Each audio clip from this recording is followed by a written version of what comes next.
Good morning first year BMM students. Content writing chapter number 3 हमारा चालू था। Last part हम लोग देख रहे हैं। इसमें अब तक हमने Facebook, Instagram and social media का इस्तेमाल कैसे करते हैं वो देखा। गूगल प्लस के ऊपर आप राइटिंग कैसे कर सकते हो ये हमने देखा है। उसके बाद हमने कल के लास्ट लेक्चर्स में क्या देखा है आप एक बार फिर से पढ़ो। आज के लेक्चर्स में हमने वो सेंड किया है। अभी next lecture picture stories, caption writing. Caption आपको मालूम होता है, राइट? तो कैप्शन कैसे लिखते हैं ये यहाँ पे दिया है। फ़ोटो कैप्शन या कट लाइंस, ये कोई भी चीज़ पब्लिश करने का या कोई भी एडवर्टाइज या मैगज़ीन पब्लिश करने का एक सबसे इम्पॉर्टेंट तरीका है। ओके, आप जब भी कोई स्टोरीज़ लिख रहे हो तो उस स्टोरी को हेडलाइंस या टाइटल देना ये बहुत इम्पॉर्टेंट होता है। ओके, क्योंकि रीडर या पढ़ने वाला कैप्शन को देखता है, आपने क्या कैप्शन दिया है। तो इसलिए कैप्शन में बहुत एक्यूरेंसी होना इम्पॉर्टेंट है। बहुत ही वो एक्यूरेंट होना चाहिए, क्लियरिटी होनी चाहिए, बहुत ही क्लियर होना चाहिए, कंप्लीटनेस होना चाहिए, पूरा डिटेल उससे मिलना चाहिए एंड गुड राइटिंग होनी चाहिए। गुड राइटिंग, अच्छी राइटिंग होनी चाहिए। ओके, आप बहुत सारे इसमें से BMM स्टूडेंट जर्नलिज्म को जाओगे, जर्नलिस्ट बनोगे, न्यूज़ एंकर बनोगे, तो आप सबको मालूम है कि जब आप एडवर्टाइज़ करते हो या कोई भी एक स्टोरी बता रहे हो, आप सामने वाले को जनरली इन्फॉर्मेशन दे रहे हो। जैसे अभी समझो कल के उत्तराखंड में एक नदी को बाढ़ आई, रिवर्स को फ्लड आ गया और उसके कारण बहुत सारा इलेक्ट्रिसिटी का जो नया कुछ बन रहा था वहाँ पे एक प्रोजेक्ट, वो पूरा का पूरा प्रोजेक्ट डैमेज हो गया। तो ये बताना है आपको।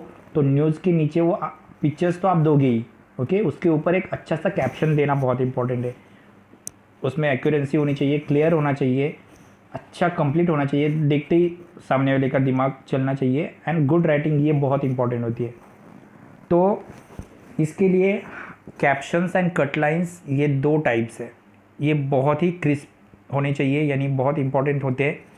जैसे अगर यहाँ पे एक एग्जांपल दिया है, एक तरफ मोदी दिखा है, दूसरी तरफ राहुल गांधी दिखा है, उसके नीचे मोदी VS गांधी, ये है कैप्शन।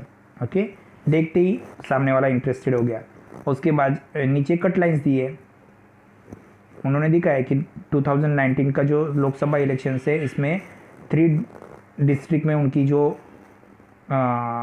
सभाएँ होने वाली है और उसके लिए वो कैसे अपने तरफ से अपने थॉट्स या व्यूज़ बताएंगे, ये उन्होंने कट लाइन्स दिए है। तो किसी भी मैगजीन्स में जब भी कभी आप एडवर्टाइजिंग करते हो तो उस एडवर्टाइजिंग में कैप्शन एंड कट लाइन्स होना बहुत इंपॉर्टेंट है। कैप्शन का मतलब होता है हेडलाइंस। कोई भी आप पिक्चर्स देखो, कोई भी एक न्यूज़पेपर देखो, उसमें सबसे पहले होती है हेडलाइंस। ओके, और उसके बाद होता है पिक्चर्स। पिक्चर्स के नीचे आती है कट लाइन्स। तो कट लाइन्स क्या होती है? कट लाइन्स वो जो आपने फोटोग्राफ उसके ऊपर रखा, उस फोटोग्राफ का इलस्ट्रेशंस होता है, यानी पूरा मीनिंग होता है। ओके, वहाँ पे उन्होंने एक एग्जाम्पल भी दिया है, एक नोट भी दी है कि आप जब भी कभी कैप्शन के ऊपर आपको कभी भी फ़ोटो नहीं होना चाहिए, कैप्शन पहले आना चाहिए और फिर बाद में उसके नीचे फ़ोटोज़ आने चाहिए।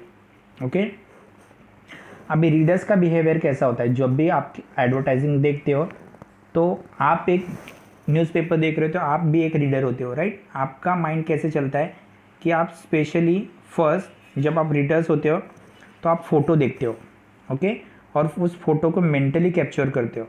ओके, इसका सिंपली मतलब क्या है? आप विजुअल इंफॉर्मेशन देखते हो। पेपर देख रहे हो, हीरोइन का फ़ोटो देखा, पहले क्या देखा? फ़ोटो, मेंटली कैप्चर किया, ये अच्छी है, ये बुरी है, राइट? फिर उसके बाद उसके नीचे की विजुअल इंफॉर्मेशंस देखते हो।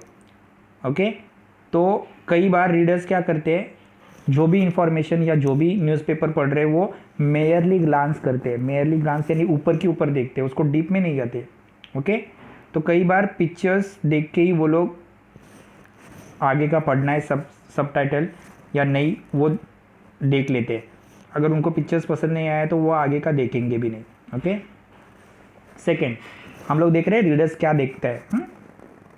तो रीडर्स क्या देखता है, पहले फोटोज़ देखता है। ओके, अगर उसको फोटो में इंटरेस्ट आ गया, second point, when that look of photo spark any interest, अगर फोटो देखने के बाद अगर उसको इंटरेस्ट आ गया तो फोटो की नीचे की इंफॉर्मेशन या एक्सप्लेनेशंस वो पढ़ता है। ओके, अभी इस वक्त कैप्शन एंड कटलाइंस बहुत इंपॉर्टेंट होते हैं कि आप फोटो के नीचे आपने क्या लिखा है, वो कैप्शन और उसके नीचे दी हुई इंफॉर्मेशन बहुत इंपॉर्टेंट होती है। ओके, ये याद रखना है। Third point, then typically the reader after digesting the information, उसके बाद वो इंफॉर्मेशन पढ़ेगा फोटो के नीचे की, और वो फिर उसको डाइजेस्ट होता है कि नहीं देखेगा, मतलब वो समझ में आती है कि नहीं वो देखेगा, मतलब सबसे पहले वो पिक्चर्स देखने वाला है, पिक्चर्स के बाद कैप्शंस एंड कटलाइंस, एंड फिर उसके बाद वो नीचे का इन्फॉर्मेशन पढ़ेगा। तो कभी भी कैप्शन राइटिंग करते वक्त क्या क्या रिक्वायर्ड इंफॉर्मेशन है, देखो कैप्शन आपको समझ में आया होगा कैप्शन राइटिंग क्या होता है। ओके, आप कोई भी एक न्यूज़पेपर में एडवर्टाइजिंग लिख रहे हो तो सबसे पहले आएगा फोटो, फोटो के नीचे आएगा कैप्शंस मतलब हेडलाइंस, हेडलाइंस के नीचे आएगी उसकी डिटेल इन्फॉर्मेशन। ओके, तो आपको क्या क्या इंपॉर्टेंट है पहले देखो। हमेशा हेडलाइंस देते वक्त या कोई भी एडवर्टाइजिंग देते वक्त आपको एक फ़ोटो पहले लगाना है। ओके, उसके बाद इन क्वेश्चंस के आंसर देने। हु इज़ दैट, आप फोटोग्राफ से किसको क्या दिखाना चाहते हो। जैसे अगर आप पॉलिटिकल न्यूज़ दे रहे हो तो पॉलिटिकल न्यूज़ से पढ़ने वाले बूढ़े ही ज़्यादा होते हैं या यंग जनरेशन उसको ज़्यादा पढ़ती नहीं है, राइट। तो आप पर्सन्स कौन देख रहा है ये देखना आपको इंपॉर्टेंट है, that is who is that. उसके बाद उस पिक्चर्स की सच में पेपर्स में ज़रूरत है कि नहीं, why is this pictures in this paper. Okay, फिर उसके बाद व्हाट्स गोइंग ऑन, पेपर में इस फोटो का देने का क्या मतलब है। When and where it was, कहाँ का पिक्चर्स है। अगर आप समझो एक रैली का पिक्चर्स दिखा रहे हो तो ये कौन सी जगह की रैली है। ओके, और कहाँ की है, कब की है, ये दिखाना इंपॉर्टेंट है, मतलब डेट भी लिखना है और पिक्चर्स भी देना है। उसके बाद why does he she it they look that away, तो ये सब क्यों देखेंगे देखने वाला, ये भी लिखना बहुत इंपॉर्टेंट है। And how did it's occur, वहाँ से क्या मिला या क्या देखा।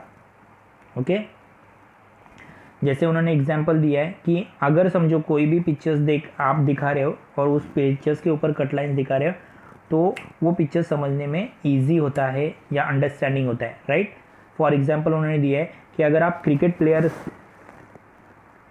का सिक्सर्स दिखा रहे हो, ओके, तो आप वो सिक्सर्स तो नहीं दिखा सकते, राइट, क्योंकि वीडियो नहीं दिखा रहे हो, आप पेपर्स में फ़ोटो दिखा रहे हो। तो एक बैट की अगर वो स्टेट बैट दिखा रहे हो और उसका एक पिक्चर्स दिखा रहे हो क्रिकेट प्लेयर का, तो भी नीचे की इंफॉर्मेशंस पढ़ने के लिए आपने जो लिखा है नीचे, finally we are a winner, ऐसा अगर लिखा तो ही लोग पढ़ेंगे, क्योंकि कैप्शन में इंटरेस्ट बाद में आएगा, पहले पिक्चर्स देख के ही लोगों को वो पढ़ना है कि नहीं वो समझ में आएगा।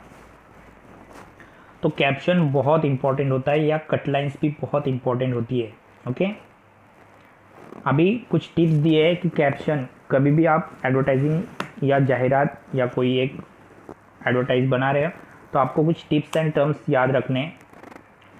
Be precise, don't be tried, B concise. Okay, हमेशा याद रखना है कि कटलाइंस जो आप बना रहे हो, कटलाइंस यानी हेडिंग या कैप्शंस, उसमें आर्टिकल्स एंड कंजंक्शन का इस्तेमाल करना है। ओके, आर्टिकल्स आपको मालूम है, वाव, हाउ, व्हाट से वेयर तक लेकर सारे क्वेश्चंस आप पूछ सकते हो, और उसके बाद कुछ एकदम अच्छे एक्सप्रेशन, स्वीट, इनोसेंट, ऐसे एक्सप्रेशन दिखाना बहुत इंपॉर्टेंट है, तभी वो स्टोरीज लोग पढ़ेंगे और उस कट लाइन्स को देखेंगे। हमेशा याद रखना है जो पिक्चर्स के ऊपर जो आप कट लाइन्स लिखोगे वो स्ट्रेट फॉरवर्ड होनी चाहिए और क्लियर होनी चाहिए, उससे ज़्यादा से ज़्यादा इन्फॉर्मेशन मिलनी चाहिए। अगर समझो अभी इलेक्शन में मोदी जीत गए तो finally Modi ji got India, या मोदी जी गेट इंडिया, मोदी जी ने इंडिया कमा लिया। ओके, इस कट लाइन स्ट्रेट फॉरवर्ड है और क्लियर है कि उसने जीत लिया, लोगों को ऑलरेडी मालूम ही है, सिर्फ आपको कट लाइन्स पढ़कर लोग आगे का पेपर्स पढ़ना स्टार्ट करते हैं। दूसरा है ट्राइट राइटिंग शुड बी अवॉइडेड। कभी भी राइटिंग करते वक्त या पेपर्स में कुछ लिखते वक्त या एडवर्टाइज बनाते वक्त आपको ये याद रखना है कि कभी भी ये देखो, लुक ऑन, इट्स शोन, ये दिखाया है, ऊपर का पिक्चर्स देखो, ऐसी इंस्ट्रक्शन कभी भी नहीं देना है। Do not use this point. Okay, next, don't editorize. Okay, दूसरा बोला है उन्होंने डोंट एडिटराइज। जब भी आप कट लाइन्स लिख रहे हो, राइटर्स किसी दूसरे राइटर्स की कट लाइन्स को कॉपी नहीं करना है, उसमें आपकी थिंकिंग होनी चाहिए। ओके, आपकी पर्सनल फीलिंग होनी चाहिए और उसके साथ रीडर क्या एक्सप्रेस करेगा, रीडर के एक्सप्रेशन क्या होंगे, ये समझकर या रीडर्स की फीलिंग, पर्सनल फीलिंग समझकर फिर वो लिखना है। ओके, क्योंकि रीडर के जो इमोशन या फीलिंग रहेंगे वो कॉमनली सभी पर्सन्स के रहते हैं, राइट। तो किसी दूसरे का एडिट किया हुआ कैप्शंस या कट लाइन्स नहीं लिखना है, खुद की कट लाइन्स और कैप्शंस होने चाहिए। ओके, नेक्स्ट है avoid the known, explain the unknown. Okay, कभी भी कैप्शन लिखते वक्त ये समझ के लेना चलना है कि सामने वाले को कुछ मालूम ही नहीं है, सामने वाले ने कुछ देखा ही नहीं है। उसने कल वर्ल्ड कप की मैच देखी है, उसने वर्ल्ड कप देखा है, वर्ल्ड कप हमने जीता है कि नहीं उसको मालूम है, फिर भी आप उसको पेपर में फिर भी वो पढ़ने की कोशिश करता है। क्यों? क्योंकि उसमें पेपर्स में जो लिखा होता है वो सारे ब्यूटीफुल होता है, ड्रामेटिक होता है, डिस्क्रिप्टिव होता है। ओके, और उसके साथ फ़ोटो भी होती है। तो ये सब पढ़ने के लिए रीडर्स पेपर्स पढ़ता है।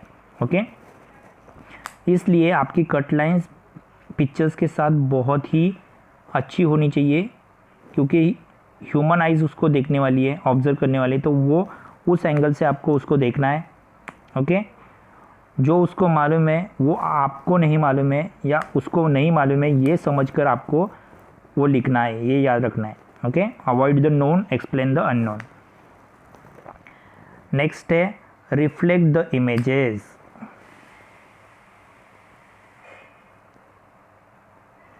अभी कट लाइन्स लिखते वक्त या कहीं भी आप कैप्शन लिख रहे हो, आप एक पिक्चर्स के बाद बहुत सारे लोग आपकी फ़ोटो वो जो भी आप एडवर्टाइज देना चाहते हो वो फ़ोटो देखेंगे।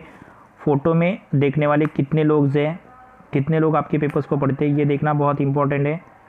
कुछ प्रिकॉशंस भी आपको याद रखने हैं। ओके, कभी भी क्रॉप किया हुआ फ़ोटो जैसे कि तैसे उसमें नहीं डालना है, उस फ़ोटो में थोड़े से चेंजेस करके ही डालने हैं, ये भी याद रखना है। आपकी इमेज उसके ऊपर रिफ्लेक्ट होनी चाहिए।